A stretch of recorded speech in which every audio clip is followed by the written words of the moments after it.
Bismillahirrahmanirrahim. Assalamualaikum warahmatullahi wabarakatuh.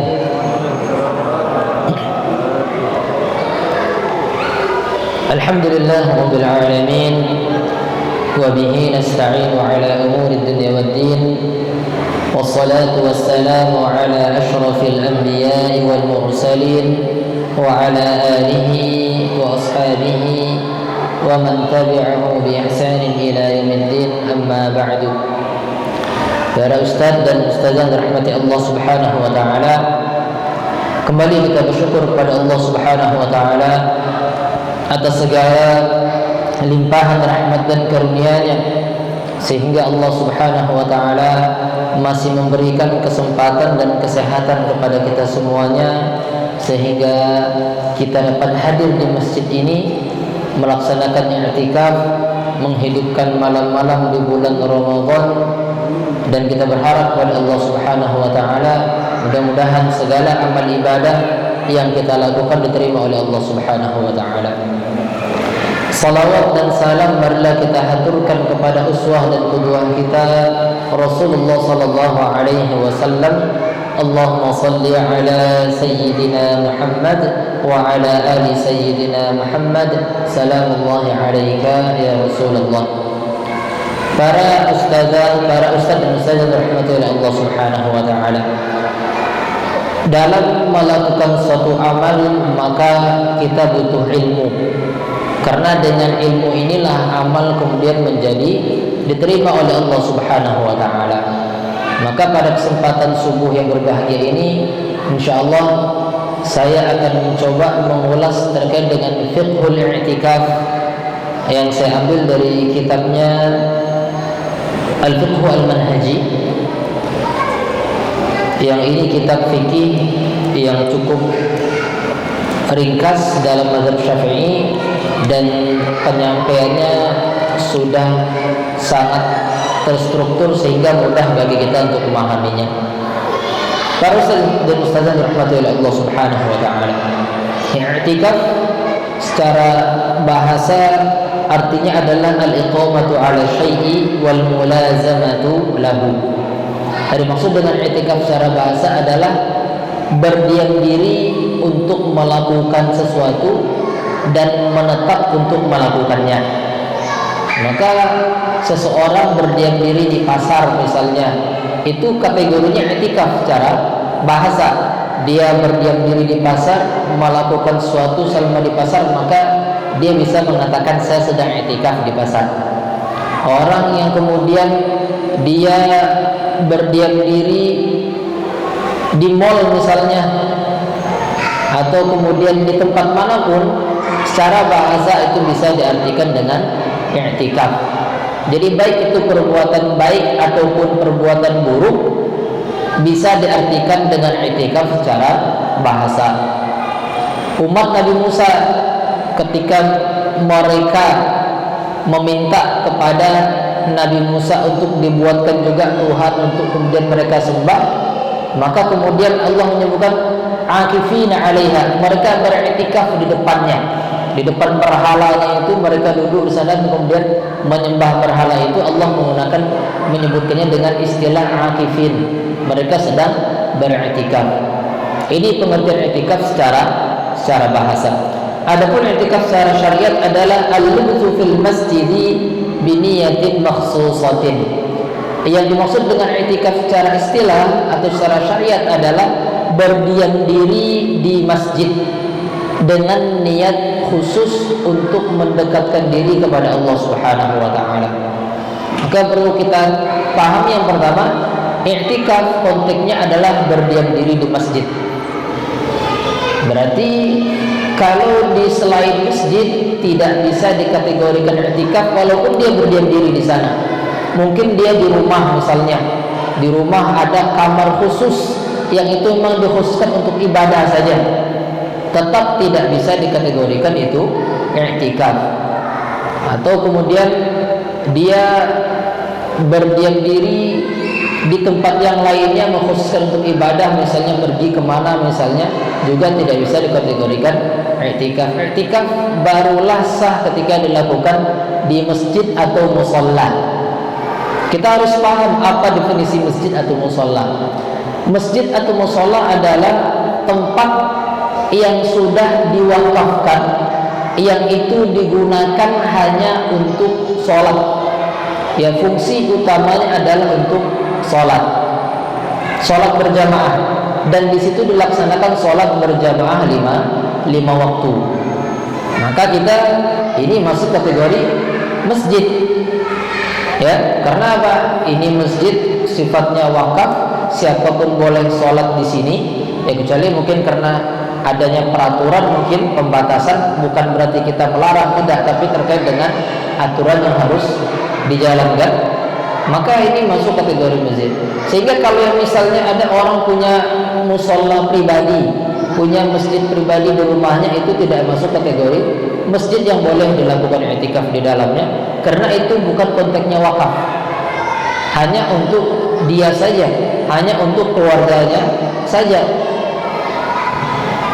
Tapi kalau misalnya dia dibuatnya masjid di samping rumahnya, dan kemudian ini konteksnya wakaf, siapa saja boleh sholat di sana, tapi mungkin ada akses khusus untuk dia dan keluarganya bisa langsung ke masjid itu, maka itu masuk kategori masjid. Kalau kayak di Mesir kadang ada apartemen, lantai bawahnya dijadikannya masjid, itu masuk kategori masjid yang bisa i'tikaf di dalamnya.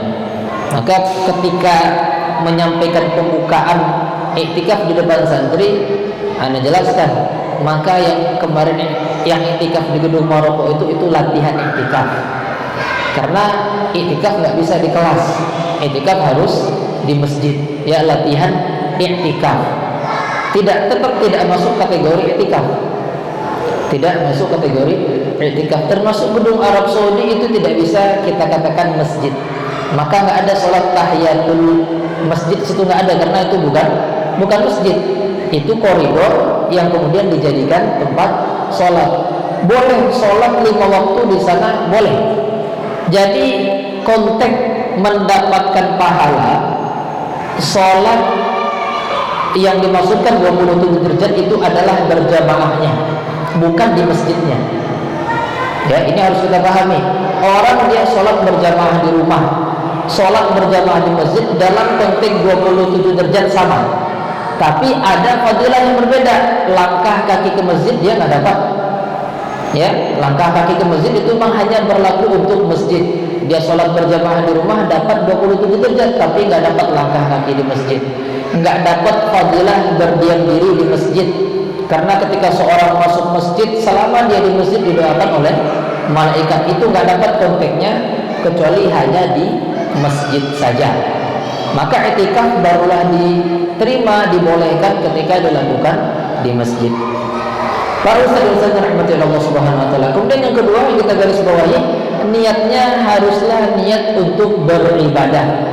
Nanti ada dijelaskan di sini terkait dengan rukun terkait i'tikaf, nanti akan kita jelaskan lebih lanjut nanti. Kemudian berikutnya terkait dengan dalil yang mensyariatkan i'tikaf. Ya, i'tikaf ini banyak dalilnya disebutkan oleh Allah Subhanahu wa taala dalam Al-Qur'an, tapi beberapa penyebutannya konteksnya adalah sifatnya umum atau konteksnya adalah syariat umat-umat terdahulu. Jadi i'tikaf sudah ada sebelum umat Nabi Muhammad. Buktinya apa? Allah memerintahkan Nabi Ibrahim dan Nabi Ismail untuk membersihkan masjid. Untuk siapa? Untuk orang-orang yang akan melaksanakan i'tikaf. Wal 'akifin, untuk orang-orang yang melaksanakan i'tikaf. An tahira baita lit-ta'ifin wal 'akifin wa ruk'is sujud. Maka di zaman Nabi Ibrahim sudah ada i'tikaf. Dan ini syariat yang juga sama seperti puasa, seperti sholat, syariat-syariat yang sudah ada bagi umat-umat terdahulu, tapi mungkin dengan ketentuan yang berbeda. Nah, terkait dengan dalil, Allah sebutkan di surat Al-Baqarah, Allah mengatakan wala tubashiruhunna wa antum 'akifuna fil masajid. Ini yang menjadi dalil bahwasanya i'tikaf itu haruslah di masjid. Allah mengatakan, dan janganlah kamu mencumbui istrimu ketika kamu sedang beriktikaf di masjid. Ini jangan pula misalnya suami istri ke sini bermesraan pula nanti gitu kan, itu tidak diperbolehkan. Nanti itu termasuk hal-hal yang dimakruhkan dalam i'tikaf. Ini disebutkan oleh Allah Subhanahu wa taala di dalam Al-Qur'an, wala tubashiruhunna wa antum 'akifuna fil masajid. Ini konteksnya ketika sampai istilahnya ada syahwah di dalamnya. Tapi kalau hanya sekedar bercengkerama dengan istri ketika di masjid itu tidak masalah. Bahkan Rasulullah ketika beliau i'tikaf, kan rumah Nabi itu masjid itu bersebelahan dengan rumah istri-istri Nabi. Jadi dalam satu ketika Rasulullah mengeluarkan kepalanya masuk ke kamarnya Aisyah.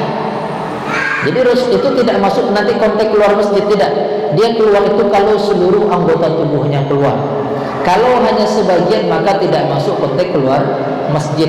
Dimasukinya kepalanya itu nembus masuk langsung ke kamar Aisyah. Maka kemudian Aisyah menyisirkan rambut Rasulullah SAW.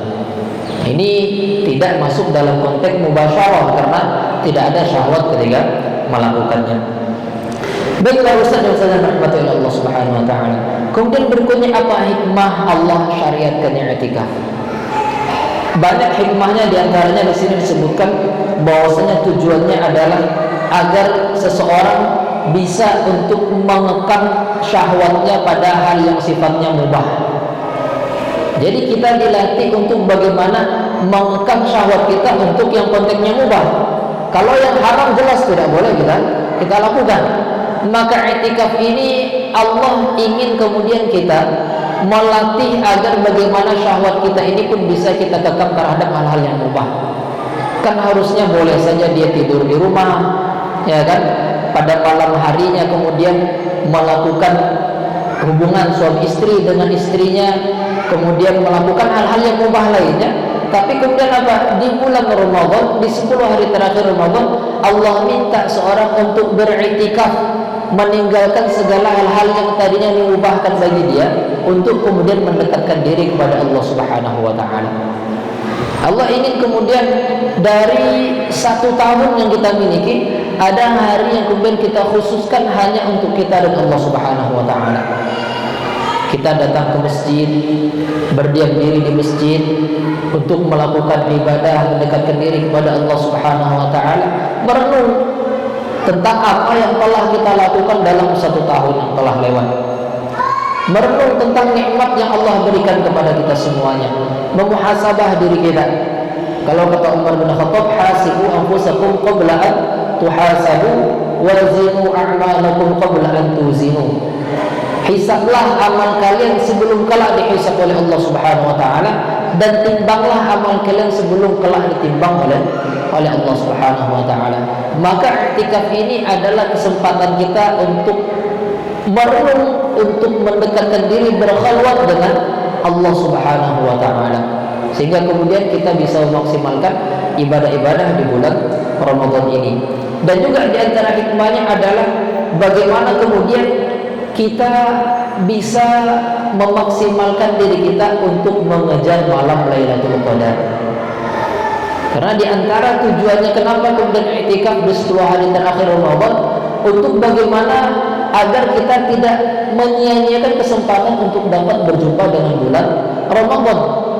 Mungkin seorang bisa saja mengatakan, ya kan bisa saja di rumah, kan nggak harus yang di masjid saya dapat malam Lailatul Qadar. Terkadang di rumah lihatlah nanti godaannya, entah nanti akhirnya tidur kebablasan misalnya, atau mungkin tergoda dengan hal yang lainnya, dengan televisi, dengan HP, ya nanti toto pas malam ada pula bola Liga Champions sampai sejauh ya, jangan pula pulang sampai sejauh nonton. Ini ada nanti ini malam Rabu besok. Nah ini kita takutnya itu godaan-godaan itu. Sekalian niat tahajud lah, bangun nonton bola, akhirnya nonton bola yang lama, tahajudnya tinggal. Datang ke masjid tujuannya agar kemudian kita menyibukkan diri dengan Allah Subhanahu wa taala, mencari malam Lailatul Qadar. Makanya Rasulullah kemudian mengatakan, carilah malam Lailatul Qadar 10 hari terakhir bulan Ramadan. Kemudian dalam hadis sahabat bertanya, Rasulullah, yang lebih dekat dari kata Nabi, kemudian carilah di malam-malam ganjil. Kemudian sahabat bertanya lagi, kata Nabi, carilah di malam 27 dan 29. Bukan berarti kemudian kita memilih-milih, ya udah saya nanti malam 27 29 saja, ya, atau malam-malam ganjil saja.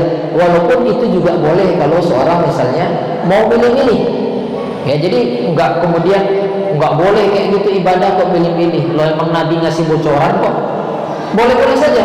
Tapi kan siapa yang bisa menjamin akan benar-benar berjumpa dengan Lailatul Qadar ketika misalnya dia bolong-bolong seperti itu?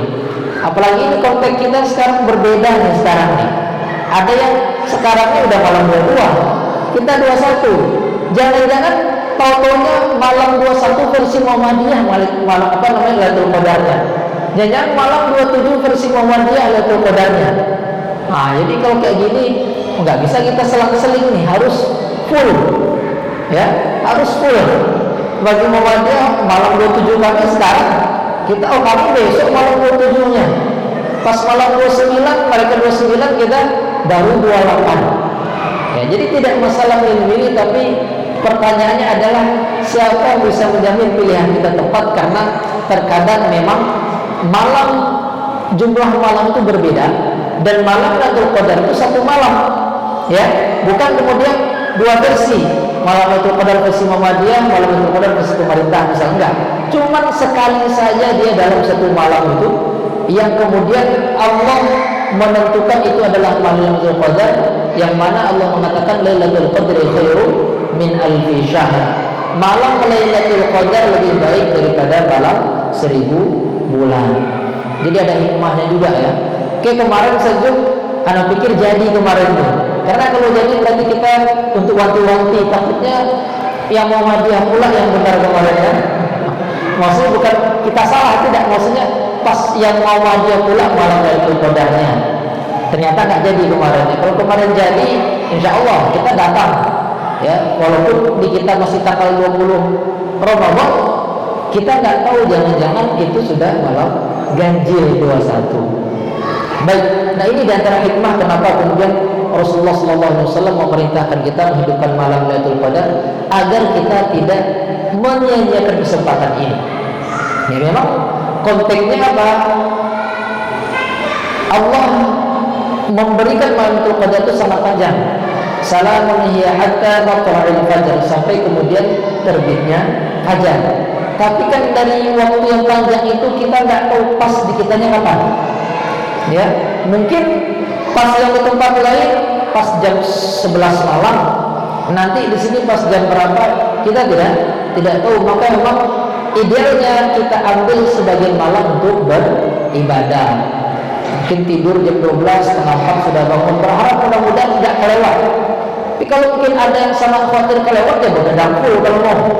Ya, emang nggak tidur dia full, nanti tidurnya sekalian kapan? Habis subuh bangun tidur. Ya, dengan kajian dulu tapi.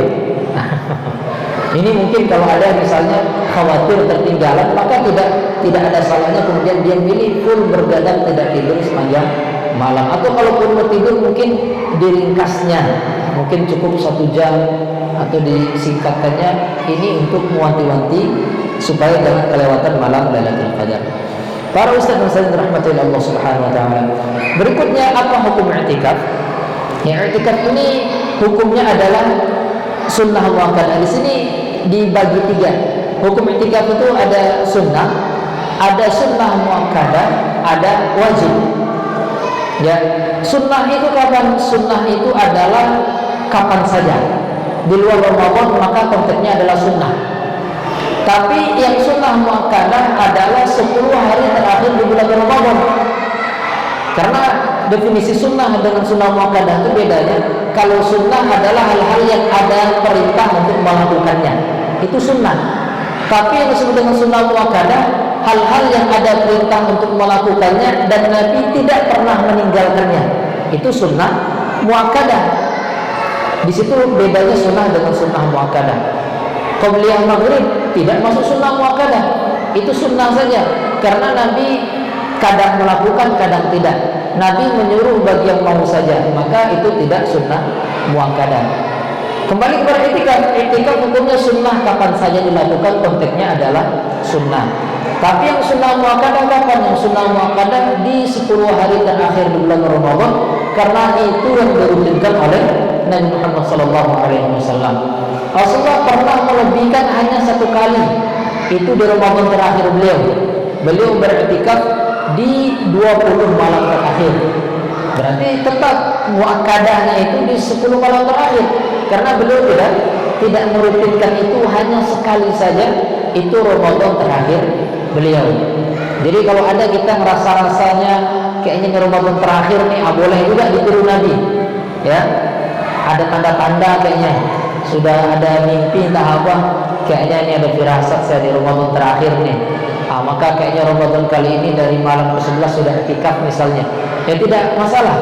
Ya kalau benar ya berarti sesuai firasatnya, kalau tidak benar ya lebih pahalanya berarti. Karena iktikaf sudah 20 malam. Nah, yang wajib kapan? Yang wajib itu kalau iktikaf itu dinazarkan.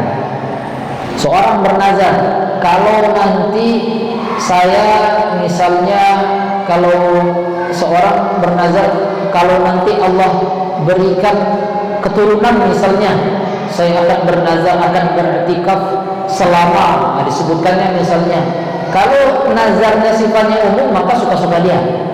Tapi kalau ditetapkannya harus nazar 3 hari harus 3 hari. Apalagi kalau ditentukannya masjidnya harus di masjid apa misalnya.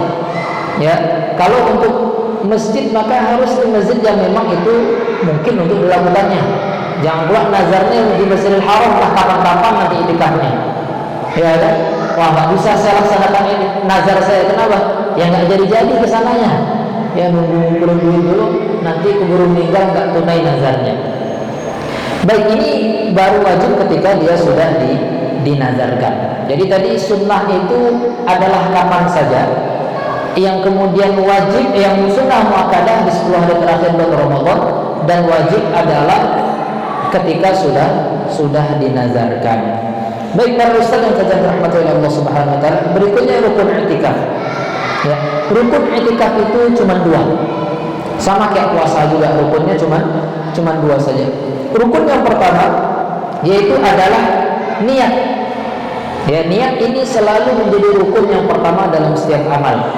Rasulullah mengatakan dalam hadisnya, innamal a'malu binniyat wa innamal likulli imri'in ma nawa. Sesungguhnya setiap amal ditentukan oleh niatnya, dan setiap orang mendapatkan pahala atas apa yang diniatkannya.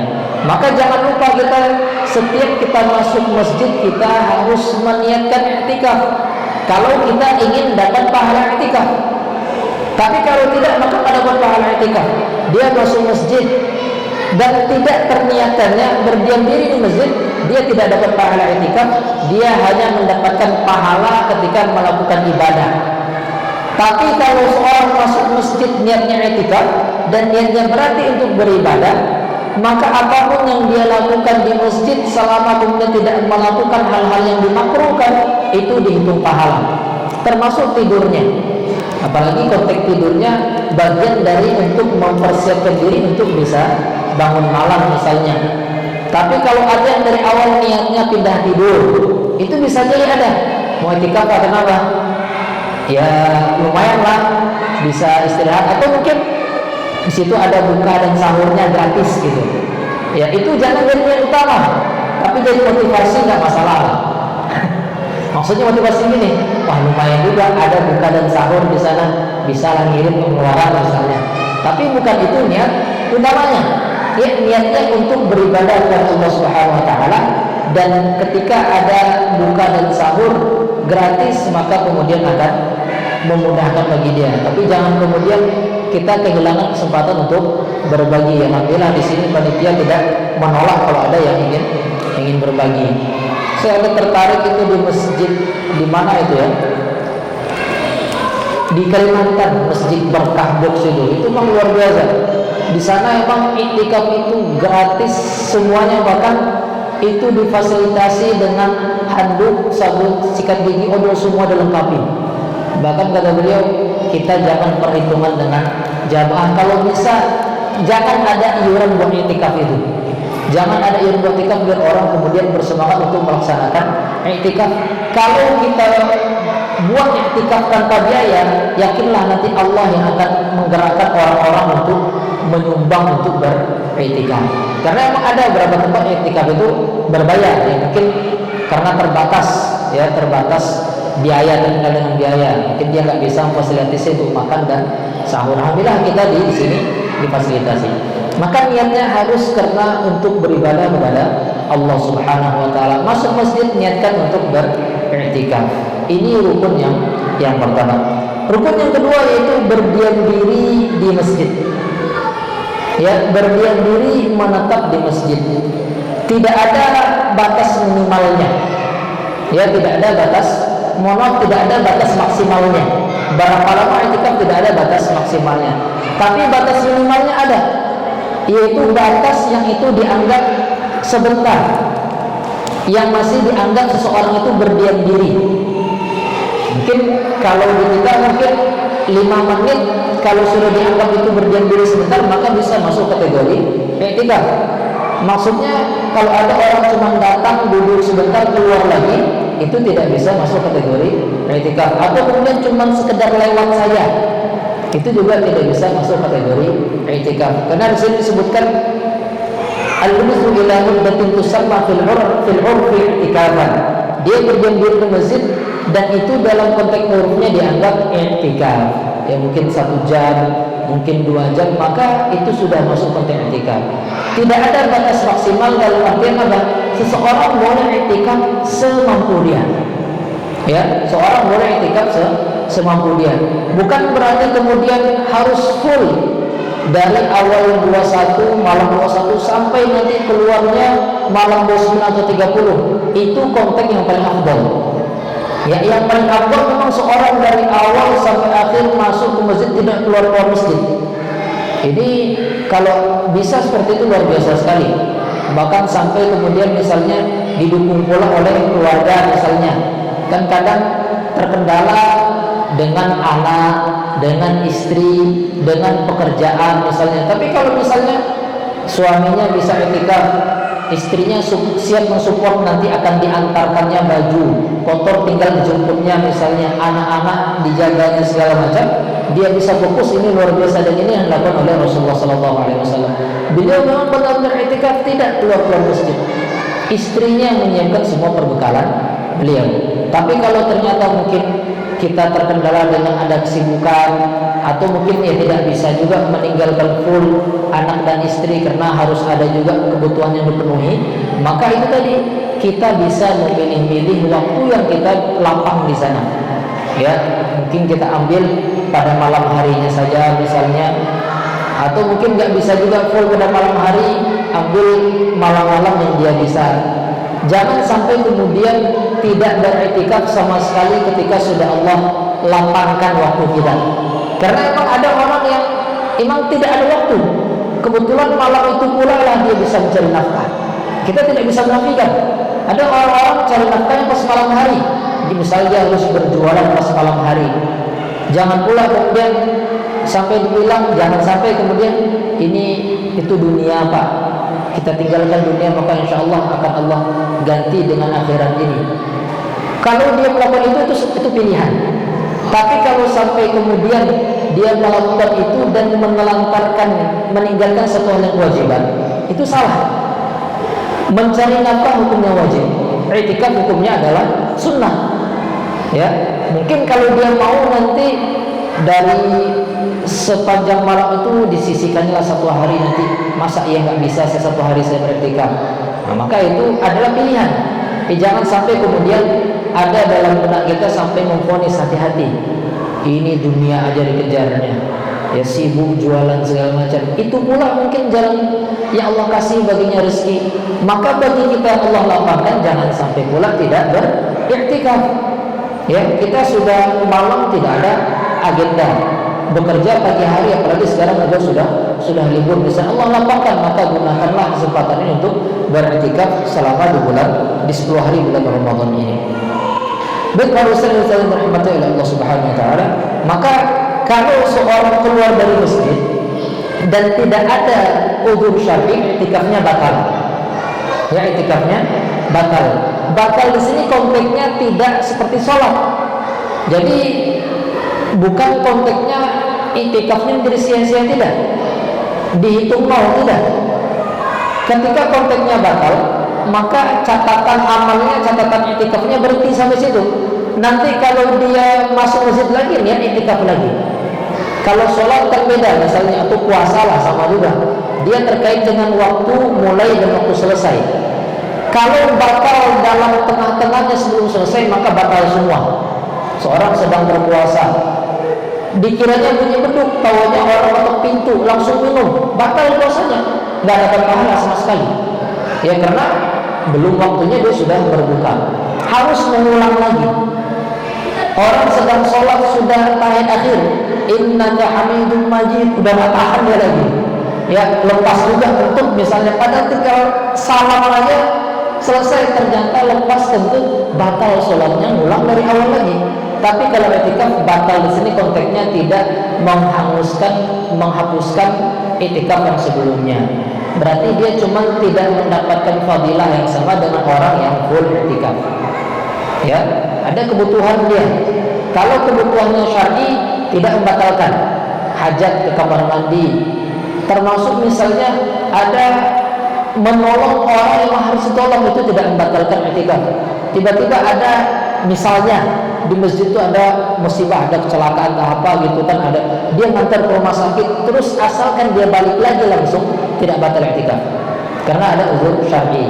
Tapi kalau tidak ada uzur syar'i, ya dia pengen keluar saja, pengen pulang saja, ya pengen cari refreshing, mungkin ada yang pengen mancing mungkin kan, bisa sampai sejauh ini. Iya, batal i'tikafnya tapi tidak menghanguskan ibadah i'tikaf sebelumnya. Nanti pas masuk maghrib, masuk lagi dia niat i'tikaf lagi. Jadi jangan lupa, niat i'tikafnya ini berarti harus selalu diperbaharui. Masuk niat i'tikaf lagi, masuk nanti niat i'tikaf lagi, begitu seterusnya. Baik para ustaz dan tidak bisa dirahmati oleh Allah Subhanahu wa taala. Berikutnya, apa yang menjadi adab dalam i'tikaf? Yang pertama, seorang dianjurkan, mustahabbu lil mu'takif, disunahkan bagi mu'takif al-ishtighal bi ta'atillah, menyibukkan diri dengan ketaatan kepada Allah Subhanahu wa taala. Karena memang niatnya ke masjid untuk beribadah, pastikan memang harus dihabiskan waktu untuk beribadah.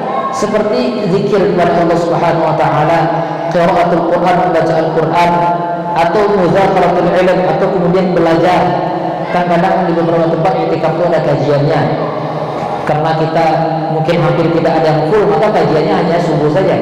Di beberapa tempat nanti ada kajian duha, nanti ada kemudian kajian pada asar. Saya pernah ikut di Semprot dulu di Ittihad, itu duha ada, ba'da asar ada, nanti malam jelas kan tarawih, nanti subuh ada. Memang itu masuk bagian dari mendekatkan diri kepada Allah Subhanahu wa taala. Jangan bilang ini kajian-kajian terus, kapan saya ngajinya nih. Itu bagian dari mendekatkan diri kepada Allah. Ya, nanti waktu lain kita gunakan untuk tilawah.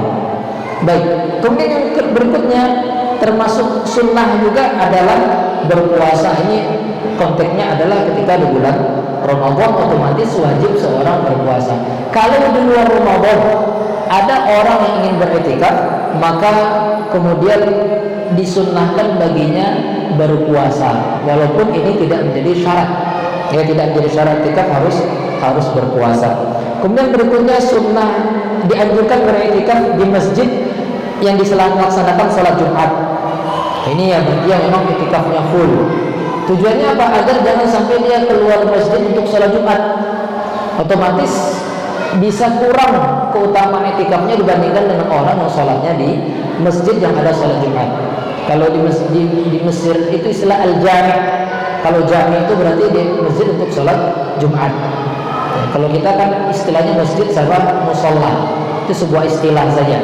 Ya, kalau musola berarti nggak ada sholat Jumat, masjid ada sholat Jumat. Maka i'tikaf di musola boleh, cuman nanti otomatis pas sholat Jumat dia harus keluar. Atau sebenarnya bisa saja orang kreatif ya, karena pas itu i'tikaf, pas sholat Jumatnya tetap di sana, kan bisa saja. Jumlahnya banyak, sholat Jumat di sana, maka tidak masalah. Kemudian berikutnya adabnya adalah Allah yatakallamu illa li khairin. Jangan kemudian dia berbicara kecuali hanya yang baik-baik saja. Maka jangan sampai ketika beriktikaf melakukan hal-hal yang buruk. Fala yashtam, misalnya, jangan sampai dia malah di masjid menghina-hina orang. Atau kita termasuk nih anak-anak lari-lari, jangan pula emosi di masjid. Wah ya gitu kan. Oh, ini iktikaf malah kemudian emosi pula, jangan, yang namanya anak-anak ya. Kita ingatkan dengan cara yang baik. Ya, wala yantiq bighibah, itu jangan pula sampai pas iktikaf malah sibuk menggosip, ya, yaitu kayak gitu tuh dia orangnya tuh, ya. Nanti ini nimpa lagi, jangan. Ya, makanya kalau rasa-rasanya kita mudah terpancing dengan itu, jangan dekat-dekat. Oh, si itu tuh dia kalau asal mau jumpa sama dia tuh ada aja ngomongnya. Yang penting kalau diomonginnya masalah ini, kadang si inilah, si itulah, akhirnya kalau kita ada orang seperti itu pas i'tikaf, ya udah menghindar, ya, menghindar agar jangan juga ikut-ikutan melakukan hal yang sia-sia. Kemudian wan namimah, atau kemudian perkataan-perkataan yang sia-sia lainnya, termasuk usaha-usaha jangan sampai kemudian, kalau dulu belum ada, sekarang inilah godaan i'tikaf tuh. Ini yang saya pegang nih. Sibuk pula, ya tah Facebook lah, tah inilah, tah itulah, lupa dengan tilawahnya. Kalau bisa ini cukup untuk membalas pesan-pesan yang penting saja, ya, pesan penting atau ada kebutuhan. Jangan sampai habis pula waktu kemudian untuk handphonenya. Ini termasuk hal yang sia-sia kalau ternyata tidak ada kebaikan di sana, kecuali dia buat dengar ceramah, dengar tilawah misalnya, atau membaca ilmu misalnya, maka tidak masalah. Tapi kalau untuk lihat-lihat ini saja di bulan Ramadan atau khususnya ketika i'tikaf ini, kita maksimalkan untuk beribadah kepada Allah Subhanahu wa taala. Berikutnya hal yang dimakruhkan ketika i'tikaf, yang pertama adalah hijamah, berbekam. Nah, Ustaz Najmi jangan pula buka-bekam sini, Ustaz Najmi. Ini kenapa dimakruhkan? Karena khawatir mengotori masjid, ya. Tapi kalau bisa, Ustaz, kalau saya mainnya bersih nggak kotor masjid, nggak apa-apa. Ini konteksnya ketika khawatir mengotori masjid. Jadi bukan bekam yang dilarang, mengotori masjid yang dilarang. Maka apapun konteksnya tidak diperbolehkan, termasuk misalnya wanita haid. Kenapa kemudian dimakruhkan atau kemudian ada larangan ke masjid? Yaitu khawatir nanti. Tapi kalau zaman sekarang kan kayak sudah aman, maka itu sudah bisa dihindari, ya, itu sudah bisa dihindari, maka tidak masalah. Kemudian berikutnya yang dimakruhkan, ya, melakukan hal-hal yang mubah tapi tidak ada kaitan dengan ibadah. Contohnya menjahit dia di masjid, dibuat pula jahitan di rumah, jahit di sini. Nah, ini makruh, ya. Atau bahkan wal bait wasyara, manggalan juga di masjid. Misalnya kan buka lapak dari situ misalnya. Ini makruh. Ini mumpung i'tikaf, orang banyak beli kurma, banyak orang beli minyak wangi ini, banyak orang beli madu sama kirim. Aja pula buka lapak di sini. Bukan tidak boleh, tapi makruh, ya. Makruh dalam artian jangan sampai kemudian sibuk sana, untuk pikirannya ke sana. Wah, ini banyak orang mau beli ini, nunggu pula. Kan ada beberapa masjid seperti itu, ya. Dia kemudian berjualan dekat masjid. Maka kalau pas i'tikaf, daripada pecah fokusnya, sudah khusus ini saya tinggalkan saja, atau mungkin disewanya orang, biar orang yang jualan dia bisa fokus ibadah. Baik para ustaz dan muslim rahmatullahi Allah Subhanahu wa taala. Kemudian yang terakhir yaitu hal-hal yang bisa merusak i'tikaf, dalam artian membatalkan i'tikaf. Yang pertama, ya, al-jima'u 'amdan, itu melakukan hubungan suami istri atau kemudian bercumbu dengan pasangan. Ya, dalilnya jelas, Allah mengatakan wala tubashiruhunna wa antum 'akifuna fil masajid. Ya, ini tidak diperbolehkan, dalam artian ini bisa membatalkan i'tikaf. Rasulullah SAW 10 hari terakhir Ramadan, beliau syadda mizarah, beliau kencangkan ikat pinggangnya. Maksudnya adalah beliau fokus dengan beribadah. Sebagian menafsirkan syadda mizarah berarti beliau meninggalkan hubungan suami istri selama i'tikaf ini. 10 hari terakhir Ramadan itu sudah stop dulu, fokus ibadah kepada Allah Subhanahu wa taala. Kemudian yang berikutnya al-khuruju 'amdan minal masjid li ghairi hajah, keluar dari masjid secara sengaja tanpa ada kebutuhan, maka i'tikafnya menjadi batal. Ya, tapi kalau ada kebutuhan maka tidak membatalkan. Kemudian ar-riddatu was-sufur wal junun. Tiba-tiba murtad dia. Nah, ada pula orang murtad pas i'tikaf gitu kan. Atau misalnya sufur, mabuk dia. Ya, mabuk atau junun. Ya, junun dia gila. Ya, gila tidak sadarkan diri. Mabuk ini konteksnya hilang akal ya, bukan mabuk muntah tidak. Ya, mabuk makan muntah tidak, hilang akal. Mungkin salah minum dia, dikiranya air putih, taunya salah beli panitianya gitu kan. Minuman keras pula terbeli, pas diminum mabuk langsung teler misalnya. Ini kan contoh misalnya ya. Kalau di kita insya Allah kecil kemungkinan itu terjadi, mungkin di luar sana, di barat sana misalnya gitu kan, maka batal i'tikafnya ketika itu ya.